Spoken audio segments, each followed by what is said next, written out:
One mic, one voice. You can change the world, it's your choice. One mic, one voice.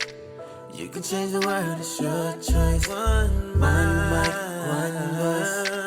You can change the world, it's your choice. One mic, one voice. Welcome to the One Mic, One Voice show, building the collective conscious. Show that's created to give voice where your opinions and ideas can be heard, appreciated, and debated. I am Michael Eric Owens. Yeah, I'm in the One Mic studio, folks. I got a great show for you today. I've been kind of just marinating on this for a little bit. Been thinking about it, contemplating it, and I want to bring it forth.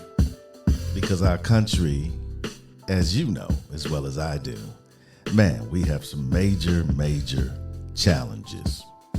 And the title of this particular episode is Goodbye Democracy. And I know on the surface that sounds kind of fatalistic. It sounds like a person has given up. But I think it calls for a people such as us that are realistic about this thing we call democracy. And we need to be careful because we use this word as if it is a permanent fixture in our society. And truly, democracies are created, they're born, and then they fall. And so, how do we avoid such a cataclysmic event in our society? But first of all, we throw around this thing, this democracy, this term so loosely, and I think many of us in this country have not really done an in-depth study into how we're governed. What is a democracy? It's a system of government in which laws, policies, leadership, and major undertakings of a state or other polity are directly or indirectly decided by the people. That's what the key is. Directly or indirectly decided by the people. Now, we have what we call representative democracy. And what does that mean? We elect people that carry our interests, our needs, our desires, and we give them stewardship over the decisions that govern our lives. That's what we do in representative democracy. So, but it is supposed to be this I want to say theoretical, philosophical view, this concept that the people are engaged in the process of governing, in the process of policy making, in the process of, we would say, fiscal responsibility, right? That the people have some say-so in a government which dictates to them how they should live their lives. Not just live their lives, but how they may be protected. And so we call this thing, democracy is what we call it. And the cornerstone of a democracy includes such things as freedom of assembly, association, speech, inclusiveness, equality, citizenship, consent of the government, voting rights, freedom from unwarranted government, deprivation of the rights to life and liberty, and minority rights. So these are the cornerstones of a democracy. I mean, on the surface, you would seem to think that all of these cornerstones and the participation of eligible people, voters, into this process would be a great thing.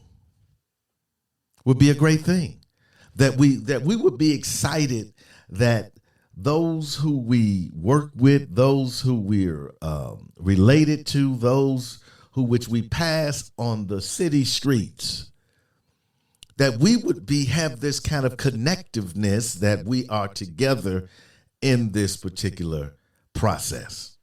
Okay. But that's not the case. That's not the case, because in our time, we continue to fight to achieve while others fight to deny these cornerstones. I will say that there has been a historical push to deny these very cornerstones which make up a democracy, which the citizenry has every right to. But we have a government, a system that continues to try to deny and take away these particular rights. And it has been that way from the outset. Simply who could vote. Okay. Minorities and women could not vote. That's controlling who can participate. I mean, there's I don't think there's much argument someone could make and say that's not true, because actually it is very true. Let me see here. I think I have some echoing happening here. Let me see if I can adjust this, so to speak. Does that make it better? I hope it makes it better. So that's what we have in this particular country, this fight to either achieve those, and then the opposite side is fighting to deny those. Isn't a democracy all about inclusiveness, equality, and citizenship? Isn't that what it's about? You would think so. But in 2021, the international think tank, the European think tank International, which is the acronym IDEA, labeled the United States as a backsliding democracy. It measured the global state of democracy in 2021 using 28 indicators of democracy based on 5 core pillars. So right now, the United States, the democracy is considered to be backsliding. In other words, it's going in the opposite direction according to this survey. And I'm going to give you a very chilling data point here in just a second. But the core pillars were representative government, fundamental rights. Remember, we talked about just a few minutes ago the fact that it is direct or indirectly, and we happen to have a representative government where we vote people into office and they take our bidding. And so one pillar of that is a representative government, fundamental rights, checks on government, impartial administration, and participatory engagement. Wow. I mean, it is strange because in this country today, we are fighting. We're fighting either to vote and others are fighting to deny the right to vote. When at the core of a democracy is voting. Voting. If you didn't have voting, if you didn't have participation, then you don't have a democracy. And so these pillars, think about these pillars. I mean, and I'm going to get into the two-party system here in a minute, but the idea that our country is so divided along political lines that we don't resemble any source of the idea of a united states. I mean, that was the name of the country, right? We're the United States. We're together. We're in union. We're connected. We understand how to move this country forward. However, we are the divided states of America. We are a black backsliding democracy.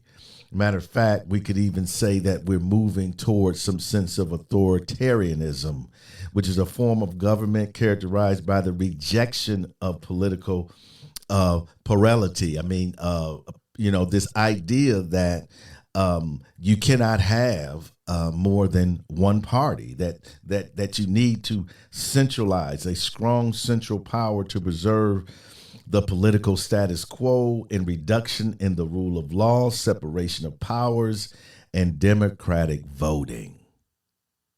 You see, when the vote is under attack in a democracy, that's the beginning of the end. Because if people can't vote, if people can't participate, those who are in power will maintain power in the status quo. If they can simply keep you from participating. And the very idea of a democracy is participation. So we are acting in contrary to the government in which we have installed. And this loyalty to one person. I mean, I'm amazed, like when I look back and I see a group of individuals that are loyal to a leader, not to a country. That think about that for a moment. That, I mean, all of these folks get up and take a oath to defend and uphold the Constitution. But we have individuals that are loyal to a person.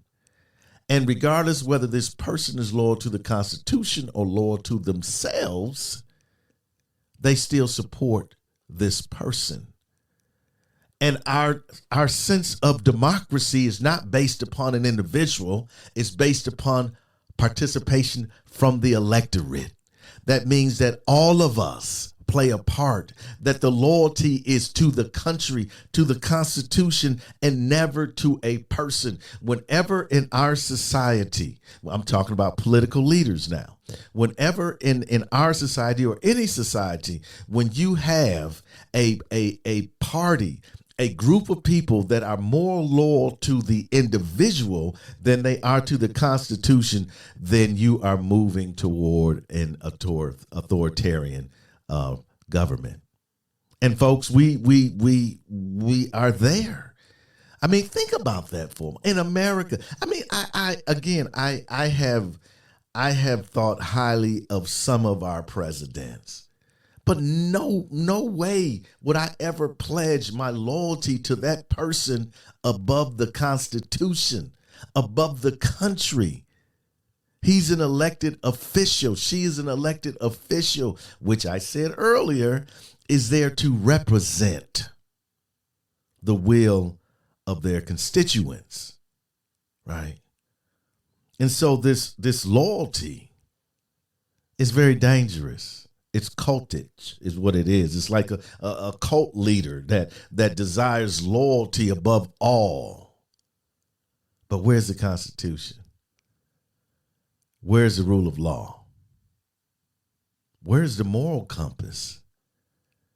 It's that we are loyal to a country, to each other, not to an individual. The report also found more than a quarter, get this, and this is what I think is scary. A quarter of the world's population was now living in a democratically backward countries, right? Okay. So a quarter of the world's population is now living in backsliding democracies. Together with those living in outright non-democratic regimes, made up more than 2/3 of the total population. So 2/3 of the world is in trouble. America is not the only country experiencing this extremism, experiencing this division, experiencing this ideology that tears countries apart. We're not the only one. But we the shining beacon. We're the one for generations that people look to for hope, that people look to for stability, that people understood that as long as America kept it together, as long as America kept moving forward, as long as this melting pot continued to be fruitful. But no, people are actually laughing at us. They feel sorry for us. We have, our light has dissipated. We are in the dark because we have forgotten what this country was all about. And I'm not going to go into the origin of slavery and all that. I'm not going to talk about that today. What I'm talking about is the more perfect union that we all, through the trials and the tribulations and the setbacks and all of that we're trying to achieve in this country. So we have a two-party system. It's very difficult to have a third party in this country because traditionally, like those that want to move into a third party, traditionally, they are more liberal than they are conservative. So a third party candidate normally hurts the Democratic candidate. Let's just be honest. And so anybody that runs on a third party is probably going to ensure that the Republicans win a whole bunch of seats. That's the danger, right? And so we have this two-party system. But let me ask you, is this two-party system designed to destroy the country? Is it or is its sole purpose is defeat its enemy, which happens to be the opposing party? Or is it simply to win at all costs? Now, I'm trying to reference this. If you stay with me, I'm trying to reference this in relations to what a democracy is.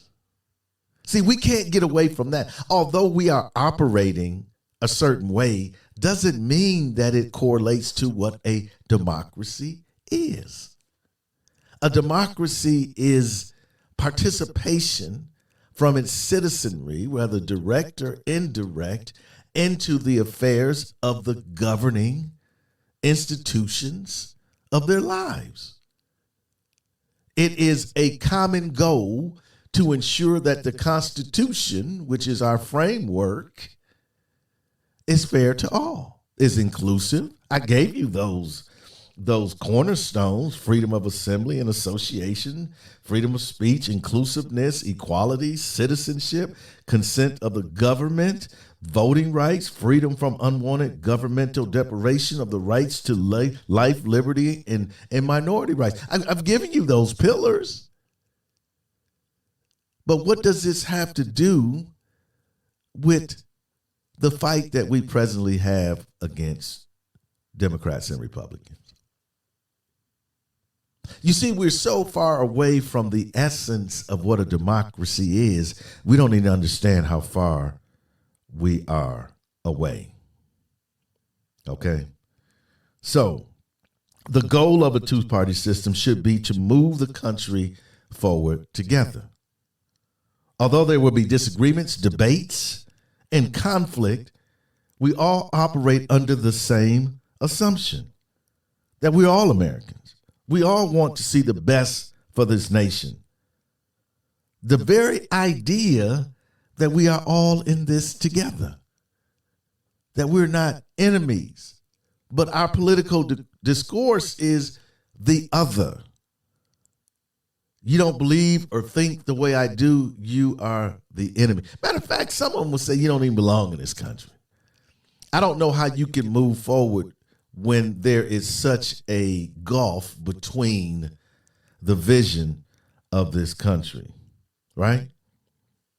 They're viewed as enemies. We're not viewed as simply having differences of opinion. There are two visions for one country, and those visions are tearing this country apart.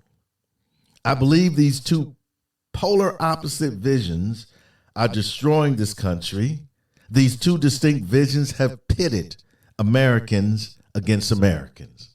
It's the two visions of this country. Whether we talk about the vision for immigration, we can talk about for education, we can talk about for the economy. These diametrically opposed visions are destroying this country, and they're driving Americans against each other. These visions that have been created by our leaders. You see, they're not created at the bottom. They're created. The fears are simply played upon, right? The idea is simply put out there, right? And when people act upon their fear and their lack of knowledge, that's when the political pundit rides that. They get on top of that because they realize they've tapped into something. So when Trump came out and attacked immigrants, if he had got a complete pushback, he probably left it alone. But people cheered. People got excited. They made T-shirts. Yeah, they made signs. And he said, yeah, that's something that works for me. But again, let's line it up with what we know a democracy to be with its constitution. And we have to conclude that this is something that is tearing us apart. You see, these two visions of America is dividing us along every fault line of American society, from public health to education to the role of law enforcement, gun control, voting, lawful assembly to freedom of speech. We have two anchors on the American ship, and they are grounded in opposite directions. And the waves of the sea are pulling us apart. Our current predicament will not last. It cannot survive. Under these circumstances, any democracy, not just the American democracy, cannot stand. But why is there such resistance to citizen participation? Why? Why has there been a fight since day one to say who can participate and who cannot? Folks, we'll take a quick break. We're going to come back and get into that. Yeah. Man, why can't we all just participate? That's all I'm saying. I mean, why can't we all just have our voice be heard?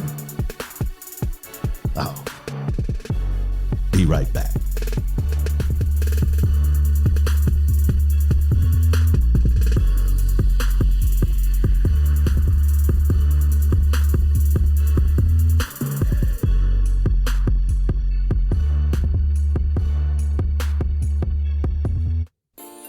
This is Michael Eric Owens, host of the One Mic, One Voice show. I want to give a shout out to all of our listeners all across the globe. Thank you for your undivided attention and for your conversation. You can catch us every Sunday on YouTube, 12:30 p.m. Central Standard Time.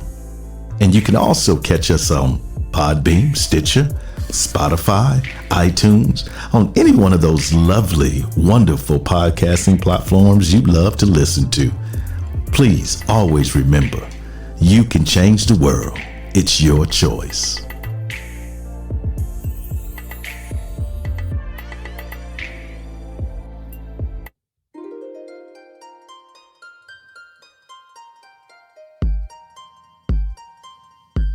Goodbye, democracy. Wow. I mean, we're in trouble. And I don't think we understand the depth in which this trouble goes. It's dangerous. It's volatile. It is explosive. And we're riding right on top of it. And some of us are not immune to it. Some of us feel the effects of it each and every day in our life. So why are people so resistant to participation? It's a great question. I mean, throughout history, from saying who could vote to once you got the right to vote to voter intimidation to, poll tests to have to recite the Constitution by memory and all types of crazy stuff. Why? Why not give everyone the right to vote that is eligible? I know there's certain things that strip you of that right. I'm talking about everybody that's eligible, the right to vote. Okay, the resistance is this. This is the resistance. Because participation, number one, sheds light. When you are participating and you are giving your voice and you are engaged, it highlights that issue. It brings attention to that issue. It puts pressure. It puts pressure on folks that might want to have their own agenda. You see, this is the thing about elected officials. They're not elected to go up there and do what they want to do. They are elected to what? To do the bidding of those who put them in office. Americans. That's what it's all about. It's not about your own agenda, your own feelings. We have a representative government, means you are there in our stay. But oftentimes they do whatever they want to do. And we're held hostage to that. Participation, it helps shape policy. It helps shape policy. I mean, if it wasn't for the outrage of the civil rights movement, we would never have certain legislation that we have today. But in order to prevent that from moving forward, right, we have two separate visions of what participation is. We've even divided along that line, right? I mean, I don't want to get too far off into something else. So let me stay right here. Participation, it wins elections, which can bring about change. Listen, folks, there's nothing in this country that will change without the leaders dictating that change. We can march until we're blue in the face. We can do podcasts until we run out of ability to listen. We can do all of that. But unless we sway our leaders or change our leaders, change does not come. Why? Because they have the power. They have all the power. Do you know with the filibuster now, it used to be with the filibuster that you had to actually stand up and talk and talk and talk and talk and talk. Now all you have to do is just notify them that you're in writing that you're going to filibuster. And that stops the whole process. The power. Now, what happens if the House flips and the Democrats they're going to do the same thing. They're going to hold it up the same way. Because again, we're getting back to two separate visions of what this country should be. The only way to change this country is to participate in it, to be the change agent that it so desperately needs. Some of these individuals that are in the seat of power, they need to go. There's no convincing them. There is no working with them. They have already showed they are comfortable with their power, with their position, with their authority. They're comfortable with that.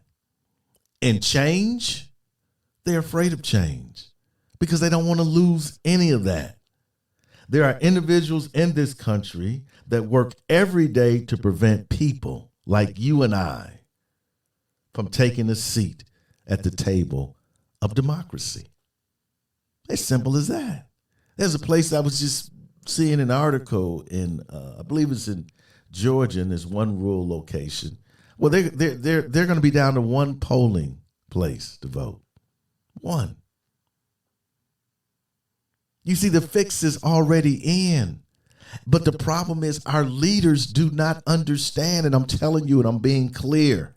This is not no hyperbole. These folks do not understand what a democracy is all about. They're doing everything in their power to prevent us from exercising the rights and the freedoms and the ability to live in a true democracy because they don't want change. They do not want change. What do they fear? These people are terrified of losing their status, their power, their money, and ultimately their control. I did a podcast a few weeks ago, a month ago, about the United States of control. It's all about controlling. And you know, when you think about control, it might be easy to think, yeah, controlling people. No, controlling the narrative, controlling the information, controlling what you hear in your echo chamber, and controlling what you do not hear in your echo chamber. See, Americans are very ignorant. And I don't use that it's slanderous, but they don't read. They don't investigate. They don't seek for themselves. They sit in their own silos, their own echo chambers, and they hear from people that reinforce their archaic views of what this country should be. And then they go live their life according to that. And that's why someone can simply look at me and go, because I have a mask on, and I'm a black man, they can look at me and say, I know exactly who he is.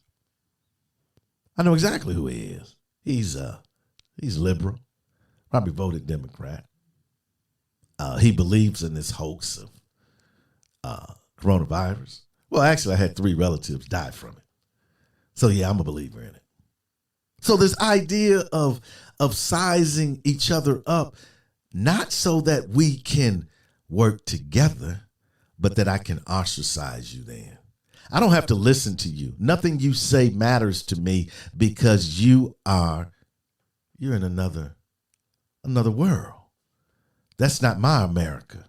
My America does not include you, does not include people like you that think like you, when we're all Americans.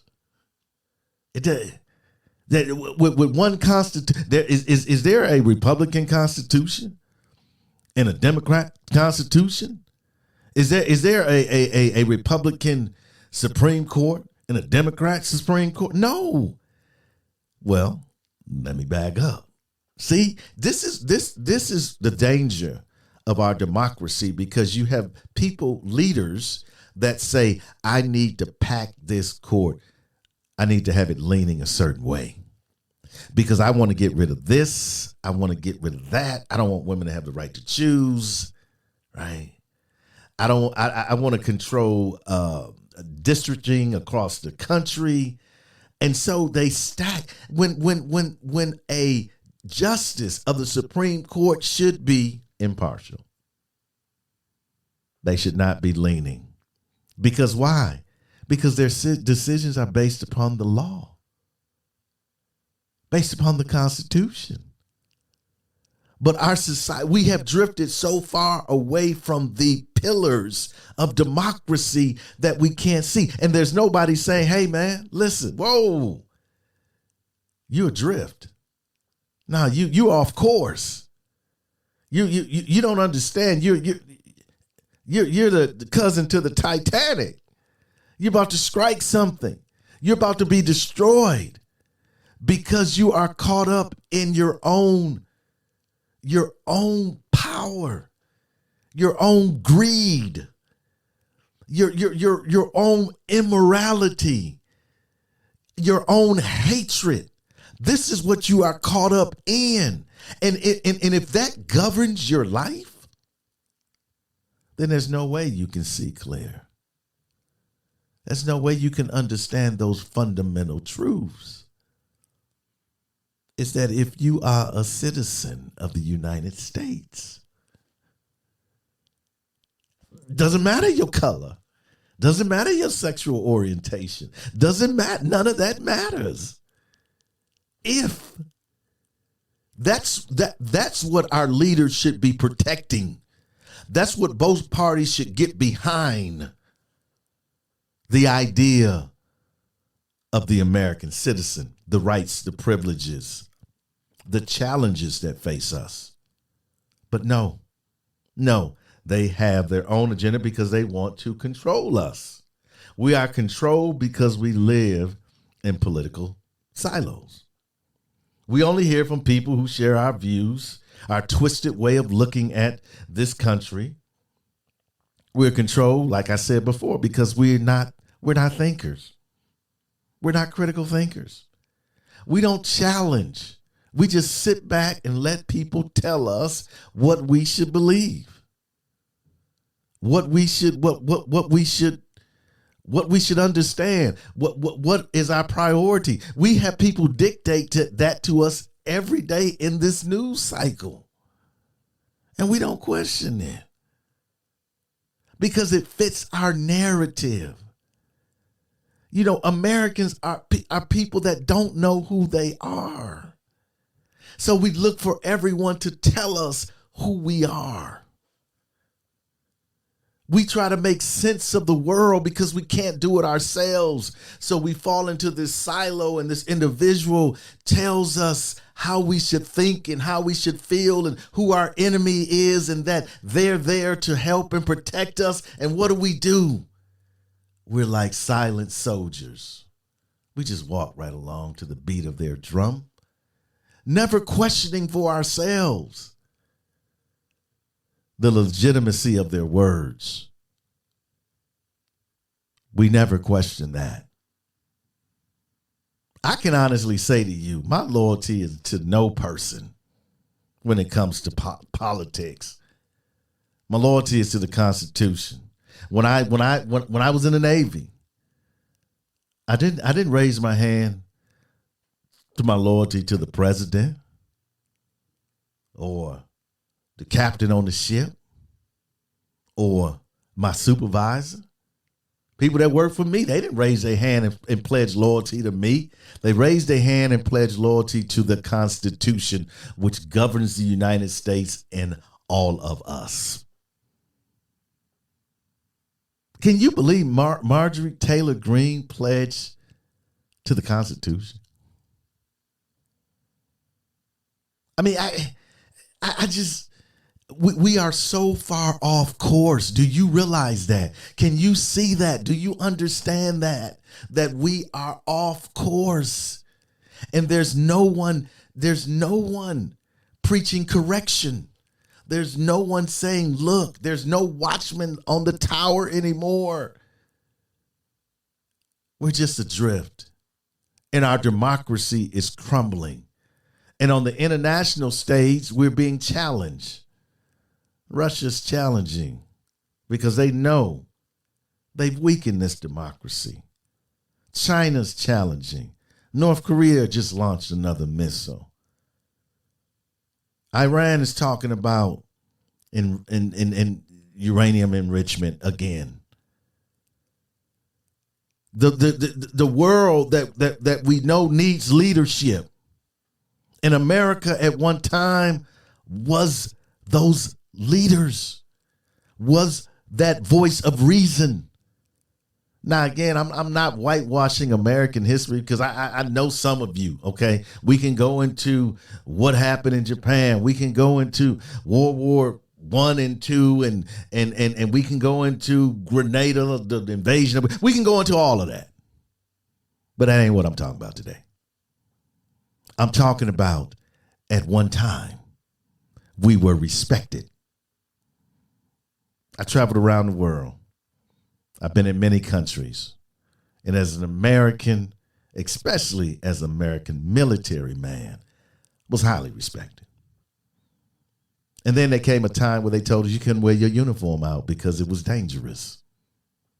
And now we're in the position where people no longer look to us. They pity us. When they saw what happened to George Floyd, Breonna Taylor, when they saw what happened in Kenosha, when they saw what happened at Mother Emanuel, Columbine, yeah, the list goes on and on. Pulse nightclub. When they saw all of this, and as a country, we're so divided that we cannot solve the most difficult, painful problems of our day. But we're capable of solving them. We are. If we get back to the reality of what it means to be a citizen in a democracy, and that we protect those rights and privileges. But you got to remove the people that are up there now. You got to get rid of them. They can't stay. They cannot. The old guard must go. You have to understand. Everybody talks about every other representative, but my representative is great. Listen, folks, who is your representative loyal to? The Constitution, the country, or an individual? You see, we only react in America to things that affect us. Think about it. Think about it. A lot of people, it is minorities and our white brothers and sisters, a lot of them that are outraged and are working on behalf of trying to ensure that we have the right to vote. But those who it doesn't affect, they don't care. They don't care. It's the same thing with masks and vaccine. Until you were told, for a lot of people, you need to wear a mask, they could care less. But now it affects them. I mean, the article about that woman that's talking about she's gonna bring in every gun she can if they try to force a mask on her child. Yeah. But see, in America, we're mainly concerned with what affects us, our person. So voting rights don't affect a lot of folks in this country, the dominant culture. Okay, when you talk about LGBTQ plus rights, it affects a certain community. We don't understand that in a democracy, right? Everything affects everybody. If your rights are infringed upon, then my rights are. Why? Because you're an American. And I should not have anything that you don't have as far as access to and protection thereof. I should not be in a privileged class. And trust me, I'm not in a privileged class. I know that very well. The only way to change the collapse of our democracy, and I do believe we are in collapse. I believe we are spiraling out of control. These things take a long time. Democracies don't just fall overnight. There is a gradual decline. And you start to, you don't recognize it. You recognize it less and less. Matter of fact, it morphs into something else that seems quite reasonable to some people. I had somebody tell me the other day, I don't know what your political, association is, but I think they took a guess.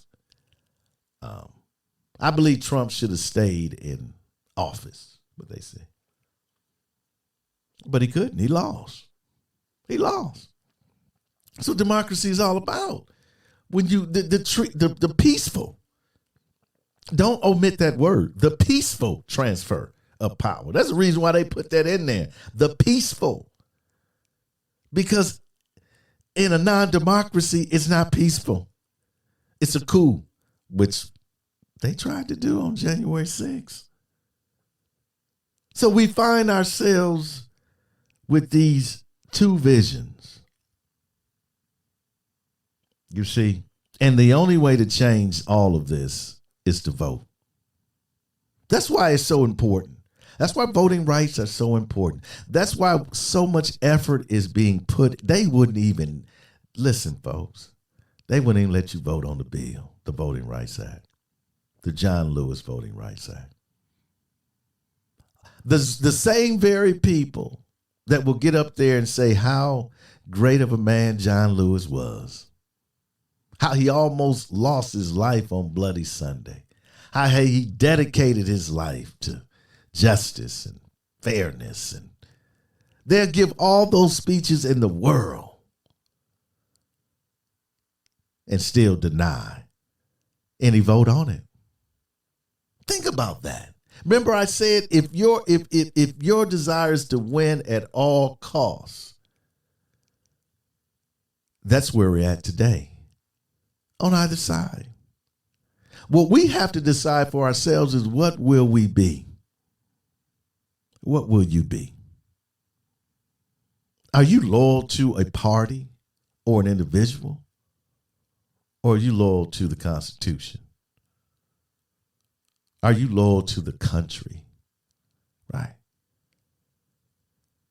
Our allegiance is not to, and again, I'm an independent, so I'm not trashing parties.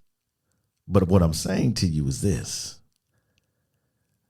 there was country before party. Parties, yeah, they've been around for a long time, but they're not the framework of this country. You can have another party, but at the framework, what holds this country together, what keeps us from collapsing, is that we have a constitution and we have democratic institutions that hold strong in the midst of all of this turbulence. But there's kink in the armor. That's what's so troubling about all of this. And I'm trying to sound an alarm to you today. We are in serious trouble. Riding this ship will take generations. I mean, we like to see, we heard the term microwave generation, and I want it now. And we want to see change, but change is not going to happen now. We have a tumultuous 2022 coming up, and 2024 will even be more horrible. The stage is already set. You can't change the stage for 2022. It's already set. 2024 is already in the making. So what do? Knowing that we have troubled times ahead, knowing that this country is divided, knowing that this democracy is collapsing, what do we do?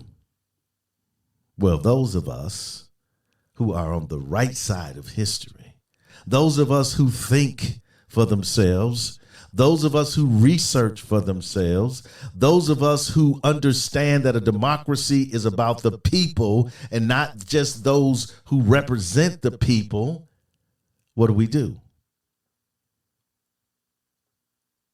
We continue to fight for a new America.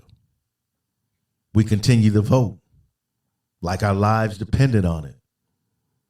We can't give up. We can't be defeated. We can't be shaken. We can't be, listen, we have to stay engaged no matter how difficult it is, how many failures we might entail. We have to keep fighting. And we will not see it. I'm not going to say to you that we will see massive change in our day. We won't. But we fight so that those who come behind us will walk in a world where their skin color won't matter. A world where they will be welcome at the table of democracy with open arms. A world in which they feel just as protected as their white brothers and sisters. A world in which they can walk into a room and feel that they belong. A world in which you could tell anyone who you love and they don't bat an eye. A world in which there's more joy than pain. A world in which women are treated as equals. That's what we're fighting for. That's why we don't quit, even though we probably won't see this in our time. We fight to ensure that one day America will live up to the true content of its character and its founding documents, because history will speak of us. Somewhere in the distant future, a scribe will reach down deep into the archives of our time, and what will she find? Will she discover that we overcame our differences? Will she find that out of many we became one? Or will she find that we solved nothing and remain a divided peoples? Yes, history will speak of us. We can make a difference if we try. We can be the change that's in our life. All we gotta do is work together. We gotta raise our children better. We gotta stop the hate, and spread the love. One mic, one voice. You can change the world, it's your choice. One mic, one voice. You can change the world, it's your choice. One mic, one voice. You can change the world, it's your choice. One mic, one voice. You can change the world, it's your choice. Your choice.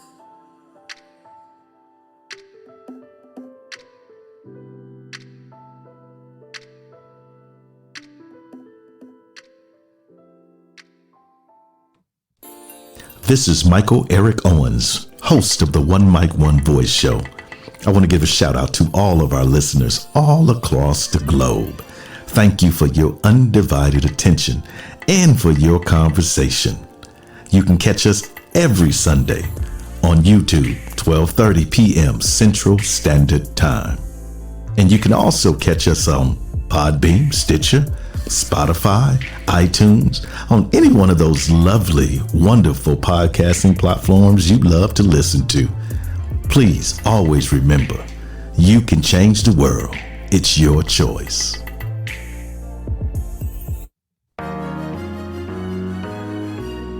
Thank you for downloading the One Mic, One Voice show. Take a moment and subscribe and share. You can find us on Spotify, iTunes, Podbean, Stitcher, or any other podcasting platform. Thank you for your continued support and for your voice. You can change the world. It's your choice. The views, thoughts, and opinions expressed on the One Mic, One Voice show are not the views, thoughts, and opinions of our sponsors.